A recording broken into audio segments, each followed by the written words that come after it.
For those of you who don't know me, I'm Frank, and for the past 2 years I've had the honor and the privilege of being Pete's best man.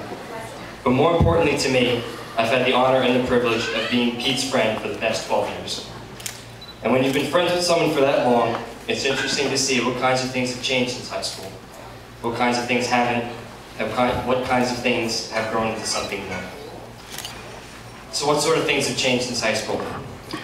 Well, I remember meeting Pete in math class when our friendship seemed to revolve around how creative Pete decided to be while decorating the back of my polo shirt.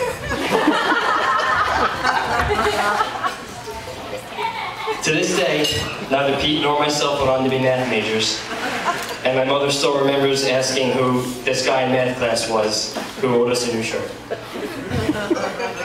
I remember becoming great friends with Pete after that, and our conversations would center around things like learning to drive and growing facial hair and girls. It's a pleasure to say that I'm still great friends with Pete, even now that our conversations have shifted to learning to live on our own, eventually losing our hair, and getting married. We definitely aren't kids anymore, but at least we got to grow up together. And we can still act like kids from time to time, at least until Katie and Antoinette say it's time to put the Frisbees away.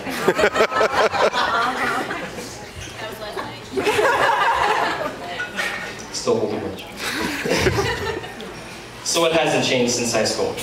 Well, for those of you who know Pete, you know that he has always been a good man. I know that Katie would agree that Pete is a guy with a particularly strong will, something that could lead to trouble if he didn't also have such a strong heart to go with it. Having been friends with Pete and Katie for so long, I remember being around at the very start of their relationship. I've seen their relationship grow over the years, and I've always been impressed with how compatible they are. Next time, flashcards. For a long time now, I've looked up to the two of you as my relationship role models, mostly because of the way the two of you are able to work as a team no matter what. Now, Katie, I've spoken a lot about Pete in this speech, but let's face it, he would not be the man he is today if it weren't for you. And the success of your relationship has just as much to do with you as it does with Pete. My advice to both of you as you start your marriage is to always remember what you have in each other. Katie, always remember you have a good man right here. Someone who would go above and beyond for a friend, and I know he would move heaven and earth for you if you need him to. You're a lucky girl. Pete, don't forget what an amazing girl you have found in Katie. She is smart, caring, and incredibly driven.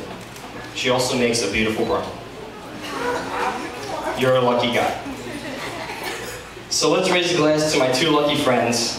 I can honestly say that I love you both, and I wish you the best. Cheers.